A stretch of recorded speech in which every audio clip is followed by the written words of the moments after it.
This podcast is brought to you by the Texas Hill Country River region in Uvalde County. What's super unique about this area is that the Frio, Nueces, and Sabinal rivers are all located in the same county. It's like the hill country that you know and love, just more rural, so you're surrounded with wildlife, and life just kind of slows down out here, so you can really enjoy the simple pleasures like camping, fishing, and just enjoying the company of the people that you love. For more information, go to visituvaldecounty.com. Buenos dias, everyone. Welcome back to another episode of the In Between Podcast. I'm Jake. And I'm Leah. So who do we have today? Yeah, so today we have Em and Shiloh Sanders, and we are so excited to have them. I had posted on social media about creatives and artists that wanted to collaborate with us and come stay with us and do a workshop. You reached out, you do embroidery. I was like, heck yeah, I've wanted to do embroidery. And you're like, and I'm going to bring my husband and he's going to do it too. And he's going to learn. I was like, that's so cool. So welcome, you guys. We're so excited to have you here. The workshop was so much fun. I'm so proud of my little ornament that I made, and I'm ready to embroider everything. I actually really wanted to go to Hobby Lobby today to buy all the supplies, but we had to do the podcast, so I didn't go. So anyway, we can go after this. Introduce yourselves. Who are you? And all the things. Who are we? Well, we're two people grateful to be here. So thank you both so much for hosting us. This experience has been absolutely bonkers. So my name's Emily. This is Shiloh. We are high school sweethearts, married, and I own a small business called Embroidery Stitch Co.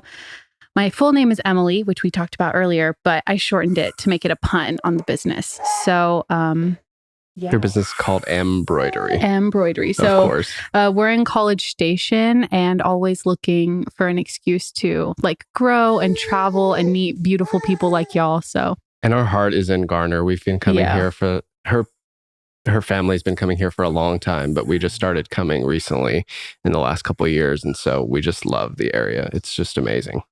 So y'all usually come in the summer? Yeah. Mm-hmm. So being that it's December, is it kind of foreign? Does it feel like a foreign feeling for y'all to be here in the summer? It was so weird to be in the park and have it be empty, because it's just so beautiful, and it's weird to see it without the people. I wanted to pack all of our belongings and move here because it's so nice. The weather is it's humid, but the cool makes it livable humidity.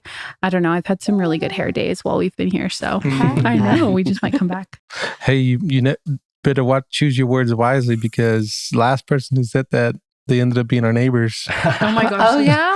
Oh yeah.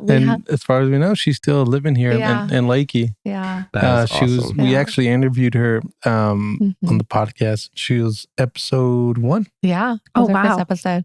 Yeah. So what, y'all went hiking today. Y'all saw the leaves. You timed it perfectly.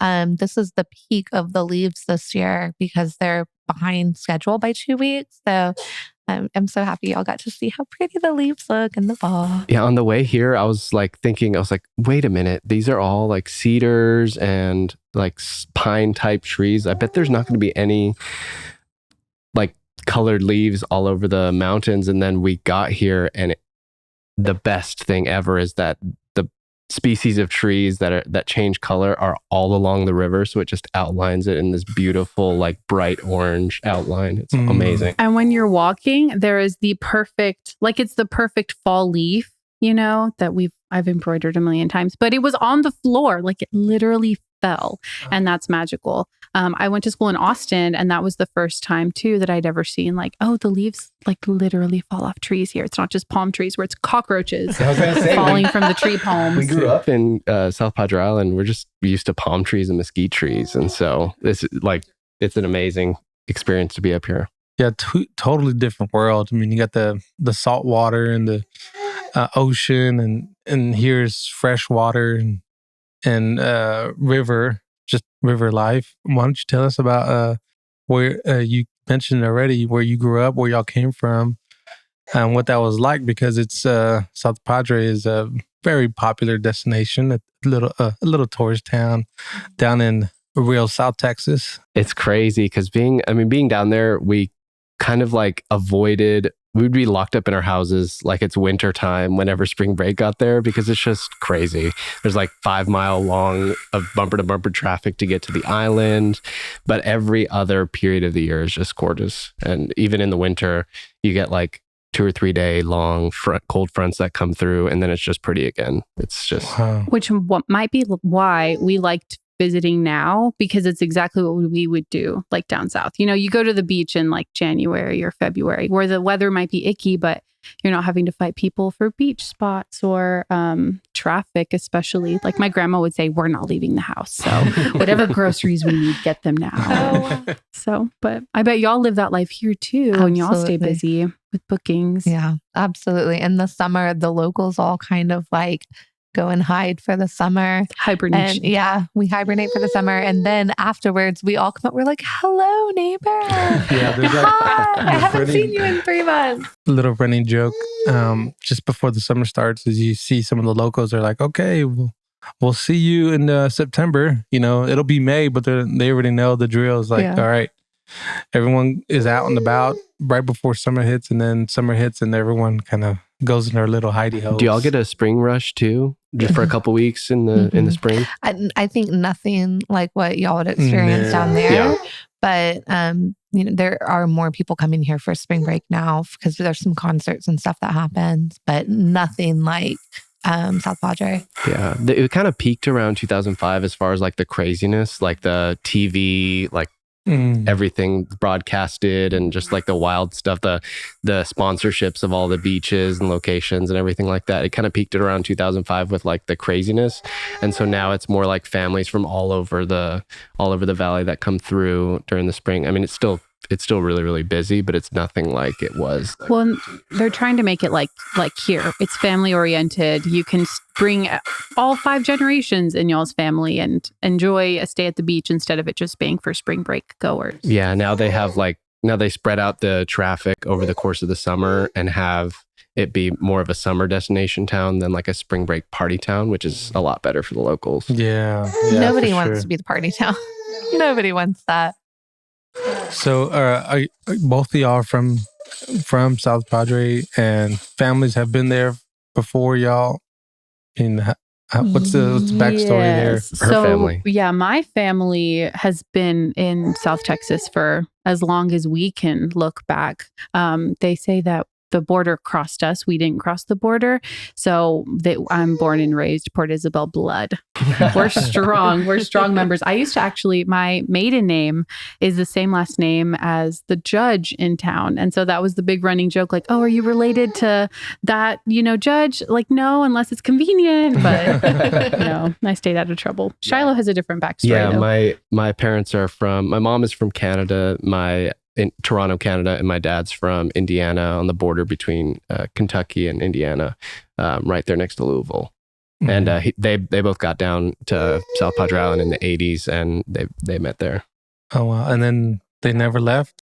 Yeah, they never. My mom actually has a crazy story. She went from Toronto to Vancouver all the way down the California coast, and they just stopped anytime they ran out of money and waited tables and bus tables and everything, got enough money for some gas, kept going, went all the way down Baja California, all the way through until they hit Belize, then came back up the East Coast. First place they got to in the United States was Port Isabel on South Padre Island, and she loved it, and she decided to stay. Wow. That is crazy. It's like a that is 3-year like a trip. grand adventure. Yeah. Those photos are so fun to look through. She's very free spirited even now, and I always just say, tell me about that time again. Just go through the whole story. It sounds like a Netflix special. Yeah, she met one of her best friends that she's still friends with today. There was a snorkeler there at Isla Mujeres, which is like right off the border, right off the coast of, I think, Cancun. But it's just this like island. It was small back then, back in the 80s. And she was like a scuba diver snorkeler, and they would like eat fresh crab and fresh food, like fresh seafood every single day down there. And Just Sounds like a amazing. dream. doesn't it? Wow. Yeah, absolutely. And your family also has some background in the shrimp industry, right? Yeah. So my grandpa, he's been a shrimper for as long as we can remember. He's been on that boat. He wakes up at 4 every morning, goes out, and then, they come back pretty early. So he's one of those shrimpers that it makes daily trips.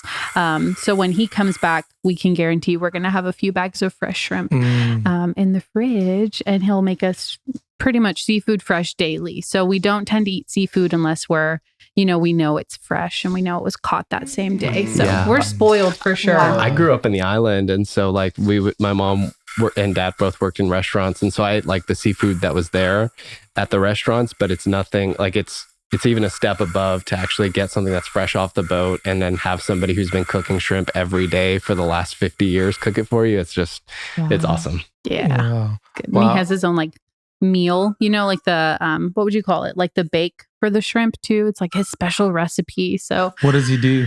I don't remember. I don't think it's been a while since he told me, but he's like, little fellow, take a bag of this so that you can use it on your shrimp. This is the only way to eat your shrimp, little fellow. He has the funniest accent too, because he watches, his favorite movies are Westerns. Yeah. And so he's just constantly watching Westerns all day. Yeah. And so he has these like weird expressions that I'm sure are from the movies. How are you today, citizen? I'm like, we're doing good, Grumps. Hello, little fellows. Yes, little fellows. Hello, little citizens. He's a fun guy. It's so funny.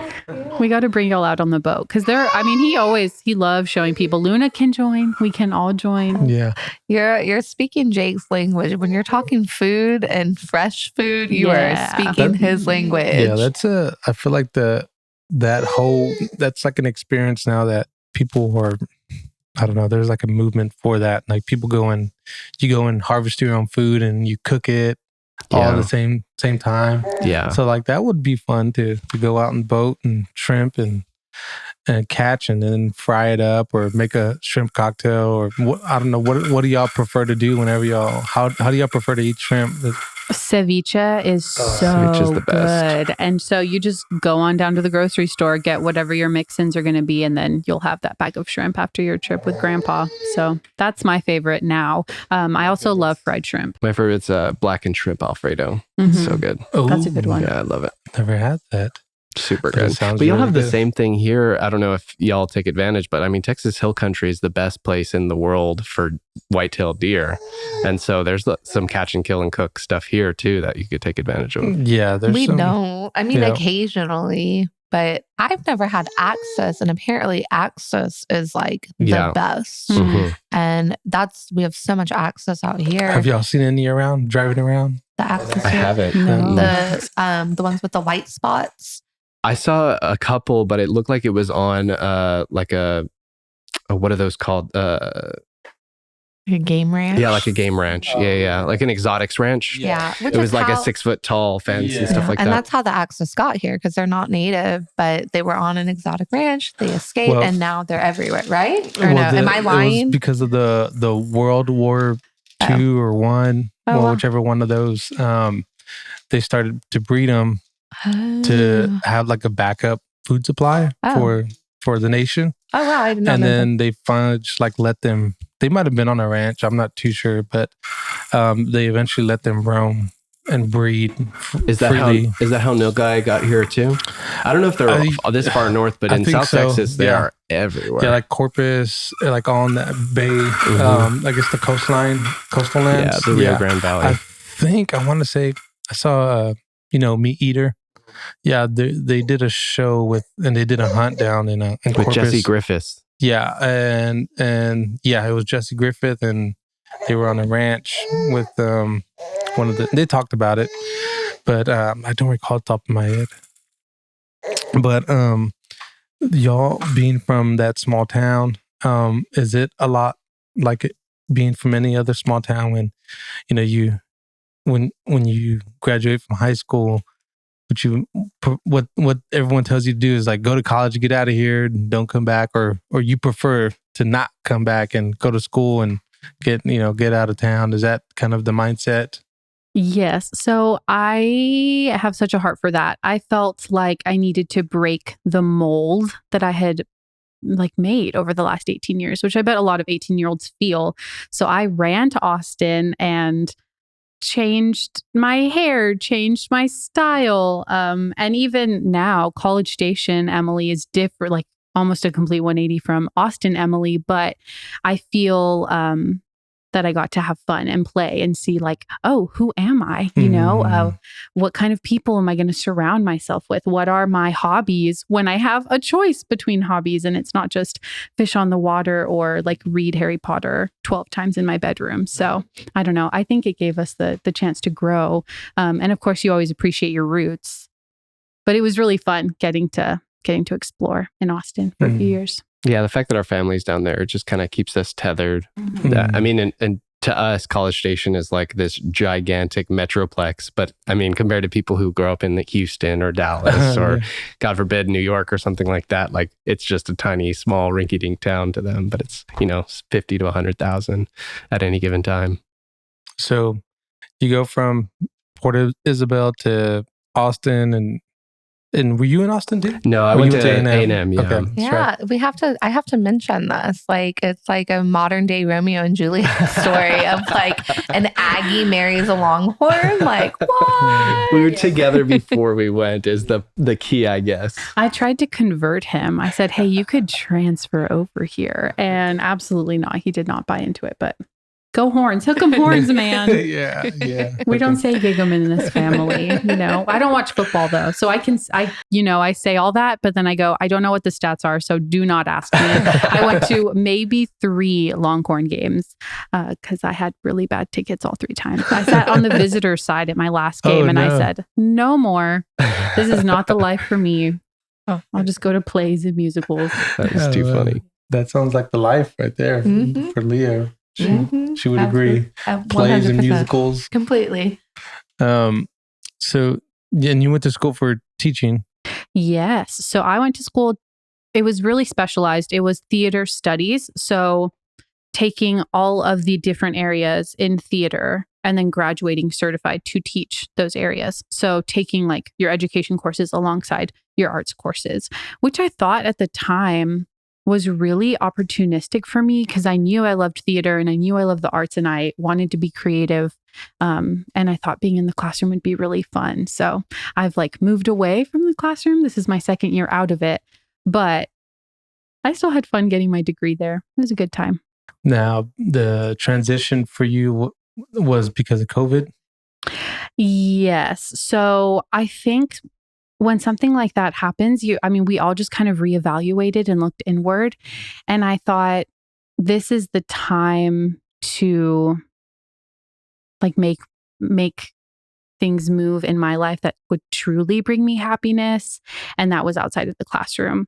So that sounds really harsh, I think. And people are like, oh, but you have such a bubbly personality and you had so much fun with the kids in this. Like, yes, absolutely. But I think I was giving too much. I was filling up too many cups with that job. And mine was just depleted by the end of it. So stepping away now, it's been great. I feel like I glow now, so still bubbly, still love children, but just don't spend every single day with them. Yeah, and life becomes an adventure too when you're running your own business. Like you're not showing up, punching the clock. You don't have a steady paycheck. So there's all this uncertainty that comes with it, but it's just this like beautiful adventure because you don't know what's going to happen.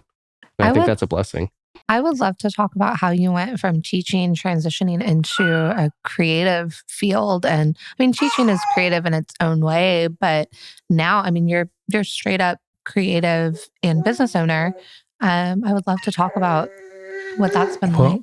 Well, before we get there, I wanted to ask a question. Ad from our sponsor. No, but so you said something that when you were teaching that you were constantly filling other people's cups. How was that for y'all's home life? Did it affect y'all's relationship? Like, was there strain on y'all's relationship? Definitely. For the podcast listeners, Shiloh just made a very concerned face. That was war flashbacks for Shiloh. His eyes are glazed over. Okay, go ahead.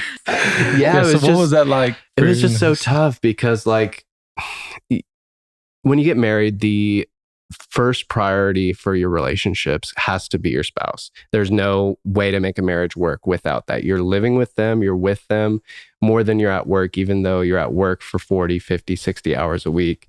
And so if that relationship is not good, then the rest of your life is not going to be good. And so when she was part of her job to do a good job was to give all of her energy and her intensity and her like emotions to these kids, and in a hard environment with all that she had to do, she just had nothing left by the time she got home.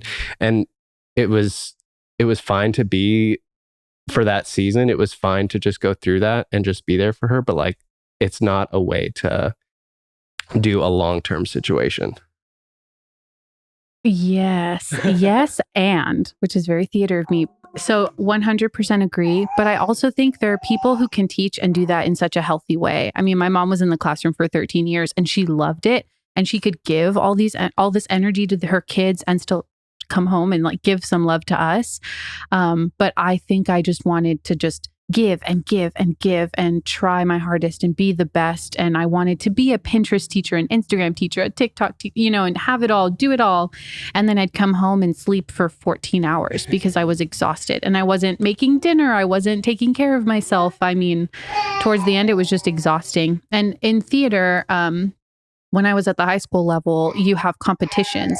So that was pre-marriage. I was able to stay up at the high school until about 10 or 11 p.m. painting sets or working on costumes, organizing props. And no one cared because I was literally living in a different town as him.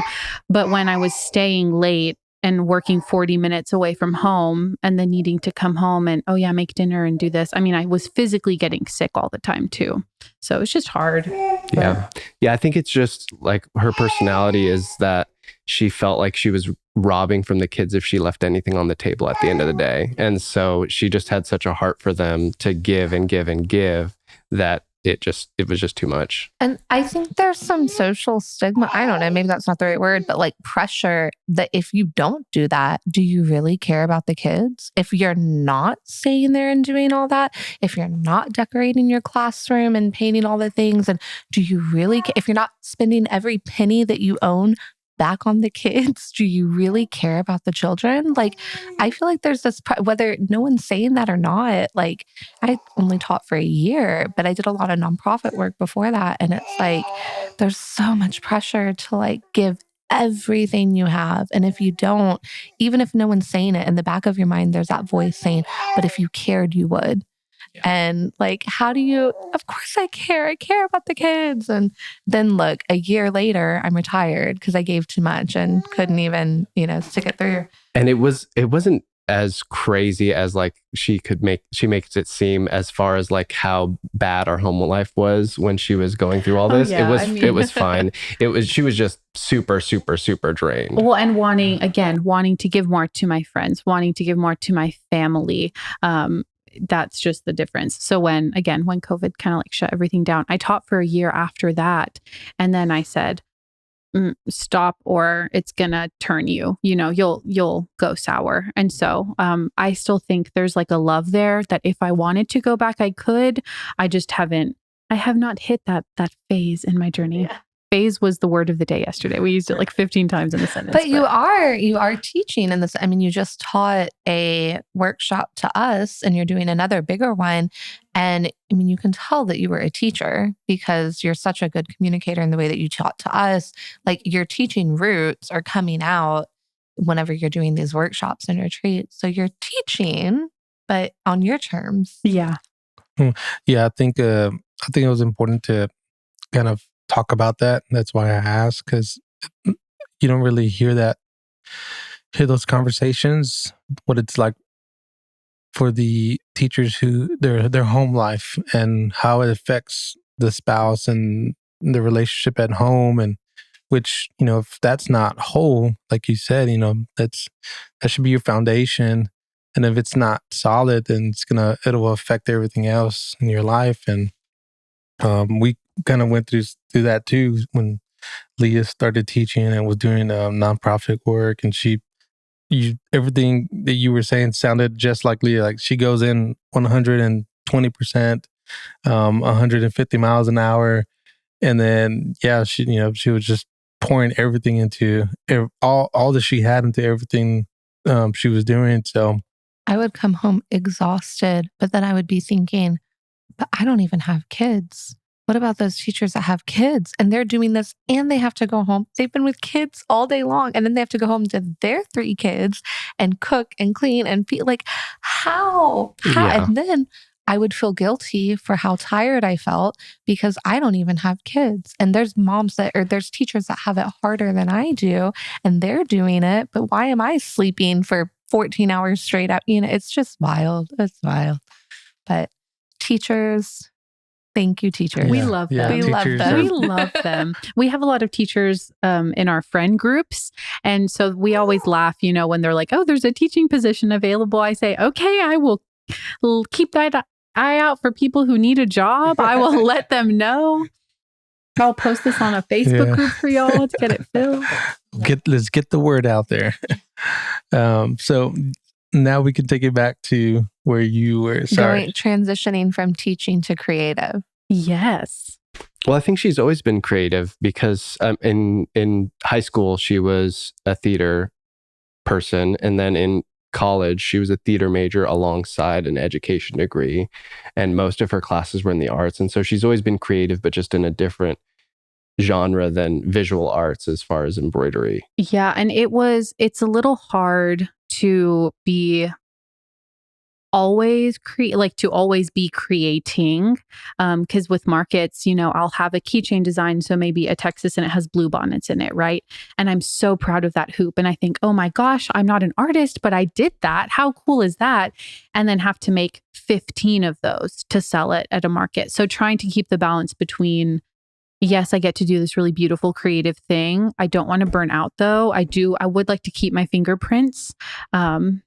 Yeah, I think that's important. It's like a battle between like scar. right and left brain, like having to do the creative horsepower to make something new, and then the production side to make 15 of them, so that you don't have to use that creative horsepower again for a little bit. Yeah. So I enjoy it. I mean, obviously, I love it, and I enjoy it so much. It gives me a lot of satisfaction, especially with the custom hoops, to like literally stitch together someone's wedding bouquet they were not preserved. They were gone forever. They will never be recovered, but they have this hoop that looks nearly identical to what they have. And seeing the look on their faces, that's really rewarding. And that's kind of where you get the fuel. Like, oh my gosh, okay, I can do this. I can embroider these flowers and do this for people and stay creative and like think of new ideas. Because that's another side, which I'm sure y'all experience. You can't just put, a beautiful property in Concan, Texas and call it a day. You have to be adapting or doing the latest TikTok trend. So being creative on top of the creative to keep people interested. So that's a different challenge too. Mm-hmm. Yeah. Anytime she feels down, we just always like look into her transaction history and see how many people either have something in their pocket or on their wall or on their Christmas tree of something that she created that's a little piece of their life now forever. It's just really cool to think about.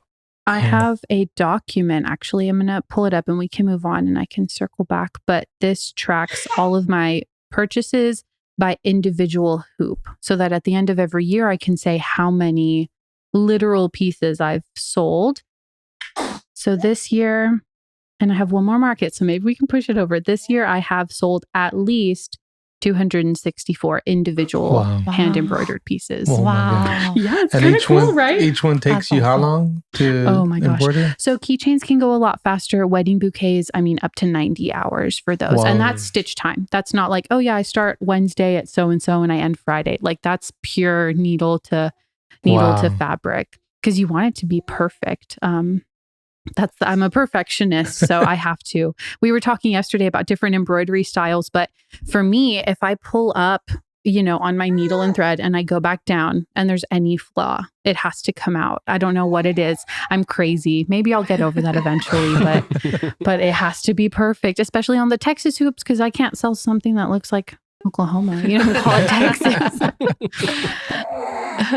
I loved what you were saying about like if she's feeling down, y'all look at the transaction histories and see all of the pieces that have sold and people where they're at and all that.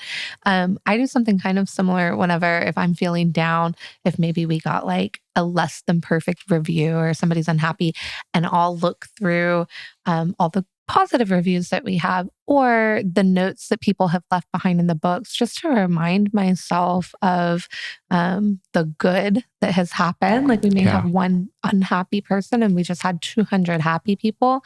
And I think as small business owners, having that type of practice is so important for the days when you're feeling down for whatever reason about your business, to remind yourself of like, oh yeah, this is pretty cool what I'm doing. I love that you do that. There's a lot of good that's gone out into the world because of what you're doing. It's cool. A lot of good memories because of what y'all are doing. We always have to throw it somewhere else, throw the positive energy around. Share it. So our retreat that we just had was your first ever. Let's talk about that. Let's unpack. We just repacked all of our stuff, but I will unpack it all again. So you posted a video, which you already mentioned earlier. And I had to respond. My mom sent it to me. She saw it first. And Yay, Mom. Thank you, Mom. Thanks, Melissa. Melissa Moore of Port Isabel, Texas. Hey, Miles. That's my little brother. He'll feel really special about that. Hey, Miles. Miles, if they cut this out, I paid them to do it. Anyway, sorry. I can go on. So I messaged you on TikTok. I replied to you on TikTok. And then I sent you like probably 3 messages on Instagram. I was very persistent because I know what you're doing out here. So beautiful and intentional and happy and light and fun. And making the kits was really fun. So I wanted it to be obviously South Texas inspired, Central Texas. So we had 2 different patterns that participants could choose. And then they took home their handmade ornament. But the running joke was, what if they don't learn? What if I call myself Embroidery and they literally do not learn how to embroider? So it was crazy. After the first session, we closed the door and we're just like high-fiving because everybody actually learned how to do everything. I mean, seriously, there was a moment when y'all were doing your French knots and you pull up, right? Like you've pushed it down and the knots are just perfectly forming. It's like I paid the thread. Like the thread was a paid actor because literally everyone was like, and I went, okay, woo, they got their money's worth with that knot alone. The French knot is tough. So that was fun. I wish I could have been there for that. I wasn't here, but no, you would have had fun. Busy. I was here the second day. And the second day he was keeping Luna, which was a very important job. So I was actually able to like solely focus on my ornament. And I think you finished first out of everybody. Yeah. She came in the house like, look what I made. I was like, wow. I even showed today, I had lunch with my mom and grandma and I showed them a picture. I was like, look what I made. I made this. Awesome. And they were really proud. Yeah. She said like, I feel, you didn't say reinvigorated, but like you said, you feel like well accomplished, like you know how to do something now. And it just, it's crazy how that affected her, just doing that workshop and being able to come back and say, I did this and I learned it and now I know how to do it and I can do it moving forward. It's so awesome learning a new skill because it's just such a confidence booster. It reminds you that you're still like, you have mental horsepower that you can apply to something new. You're not just stuck in the ruts that you've been doing forever. You can learn anything you set your mind to. Well, and back to teaching, we push on the kids. We want you to be lifelong learners. You never stop. And learning embroidery, it was like, oh yeah, I can learn something cool. And even me, I'm still learning new stitches and threads. Every new bouquet or like new piece, if I'm doing a sweater or a shoe or a purse, it's different and it's new and you learn something in it. So that's why we were already talking about what new thing we could embroider for the next workshop. Again, to keep it interesting for the people who may already have the skill to embroider. Yeah. There is a next workshop. Absolutely. I hope so. I've already, like we were talking, we already have ideas for what we would do for the next one and then even another next one. And so yeah, we definitely want to do another one probably on a weekend because I think that'll be easier for people to attend. but I definitely want to do some more. And I feel like we're like Marvel. We're like, yeah, we're in phase 1, but phase 47. Just wait for that workshop. Yeah. One of the things I said to Jake when I came in last night was, it's been so long since I've learned something new like that. Like I haven't taken a class or a workshop or anything like that in so long to where I leave with a tangible skill. So it just felt so good to do that again. Now I'm like, I need to take more classes. I want to learn to watercolor and I want to learn to do calligraphy. I don't know. I want to learn all the things. So it was really good for me. And I think the other participants had a really great experience as well. So, and they say that the more like widely you cast your net as far as your learning base, the higher the peaks can be on the thing that you actually love and focus on, and just like creates this neuroplasticity in your brain that can be applied to what you actually want to focus on, which is really cool. Definitely. Well, maybe I can attend the next workshop. Maybe by that time we can get a sitter and or we'll make a little baby kit for Luna. And that would be amazing. Baby embroidery. She's smart. She could do it. I believe in her. Make it a family affair. So that's something that during the workshop, you were so encouraging. Like the whole time you're like, I believe in us. We can do this. Like when we were doing the French knot and you were like, it's really, really hard, but I believe in us. We can do this. You guys are doing great.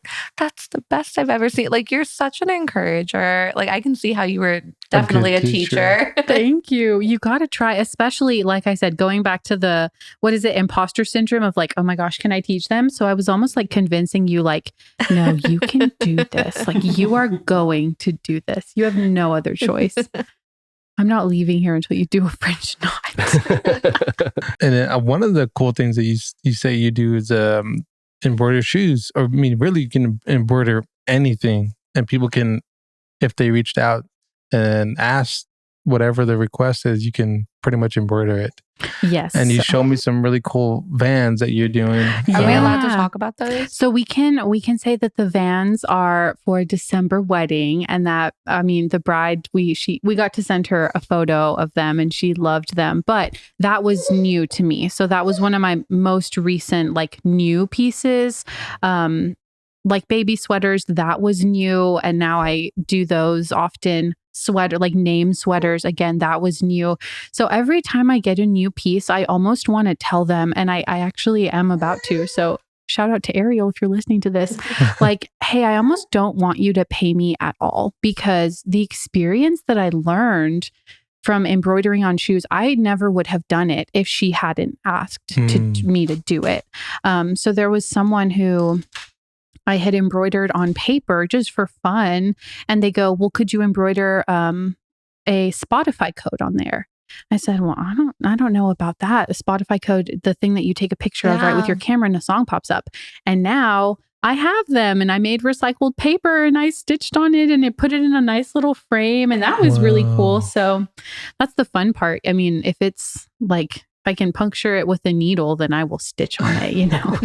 Yeah. Like she started with just regular hoops that were like 3 to 5 inches big, and they were just wall ornaments or wall art, and very, very quickly moved into like 25 different canvases, like mediums, to actually create on. It's just super cool. What's the craziest thing you've embroidered? The Virgin Mary on a hoop, because that was like thread painting essentially. So literally like maybe 1 or 2 strands of embroidery floss, and it ended up being a 9-inch hoop.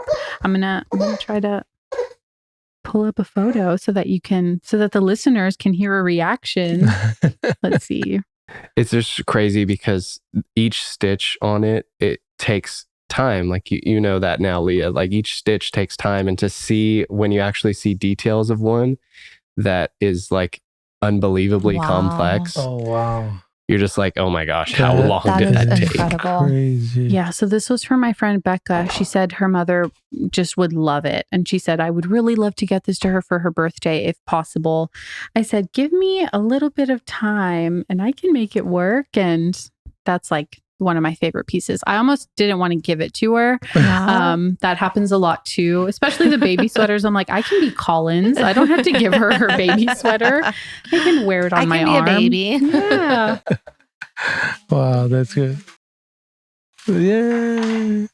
That's fun. Did you learn? So you were doing the workshop too? I did. Yeah. So good. It was crazy being in the class and actually learning how to do some of the bread and butter of what she does every single day. You realize how hard it is, how much like dexterity it takes, how it takes focus to actually go from stitch to stitch and actually do it quickly. And I got through like a third of an ornament in like 4 hours, and she would have had it done in an hour, which is crazy. Wow. So what was your biggest takeaway from that? That she is a champion with the needle and thread. Like, oh my gosh, it's just crazy. Well, now I can recruit him. So that was my whole plot. Like, let me show you how to do this, and you can be shy broidery, and no one will ever know, and it'll be fine. So we haven't even talked about the fact that you have a full-time job or another job, and on top of this, so you're juggling between the two, and you're still able to have that max output for your business, and I'm sure you give a lot to your other job as well. And it's crazy too, because she puts at least 40 hours into the wedding business. She puts probably 30 to 40 hours into the embroidery business, and I put a few hours to sleep, and she's still just in case. She's still much more like emotionally present and like in better spirits than she was putting 45 hours a week into teaching, which is crazy. It's just something that's like creatively fulfilling has such a power to create emotional stability in somebody, which is just a very cool thing to see. Yeah, the listeners are going to think I'm crazy. So I'm talking about embroidery as if it's the only thing I do.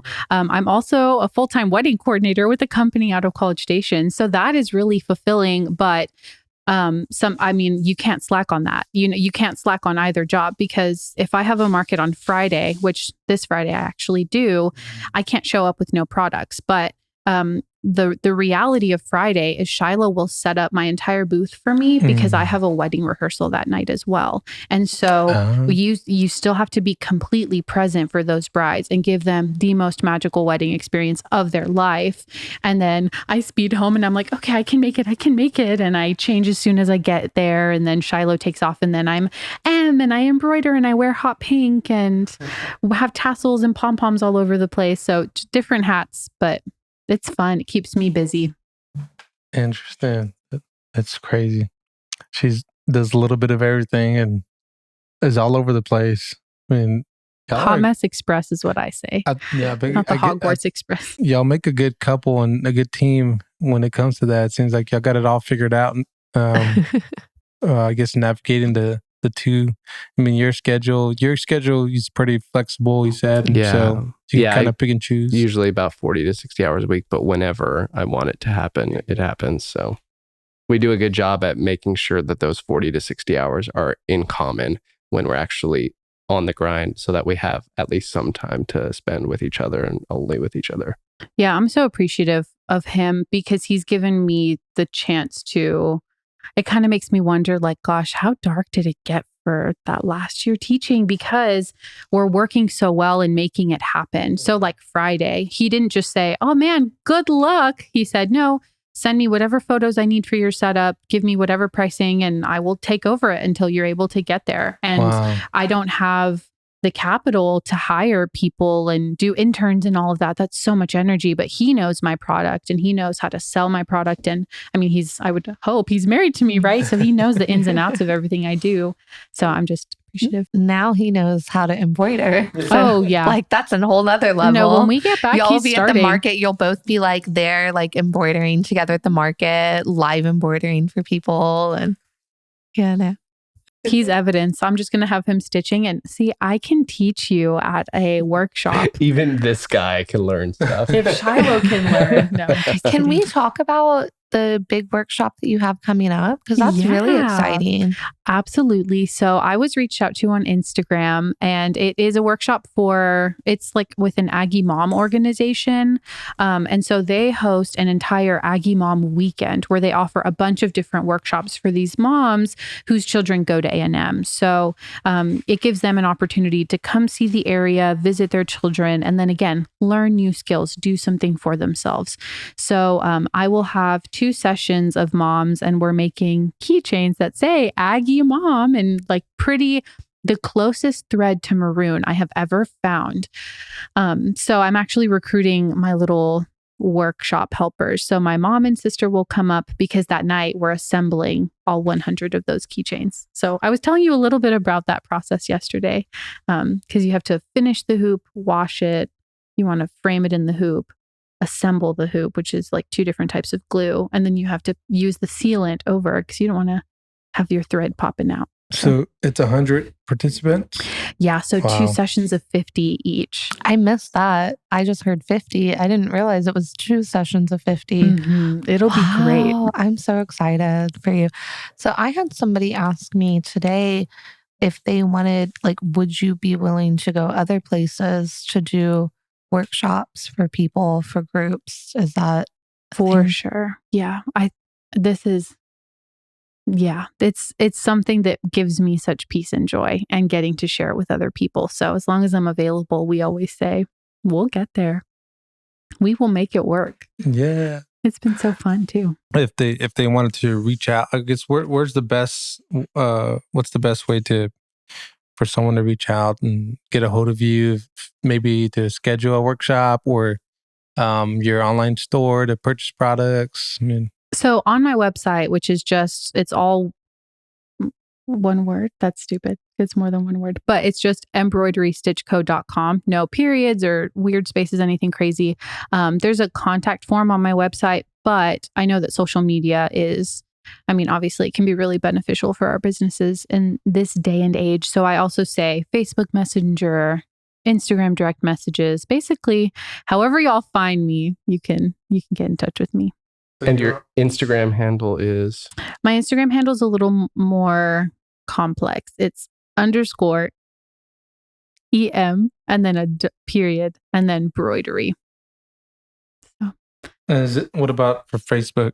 Facebook is that same handle, actually. Same handle? Okay. We didn't really talk. I want to briefly, before we close out, talk about one of the things I really love about your work is you have the beautiful hoop pieces, but then you also have a lot of stuff that goes beyond the hoop, like the shoes that we talked about, the earrings that you make that are just absolutely beautiful. Like there's some really unique pieces like I've never seen before.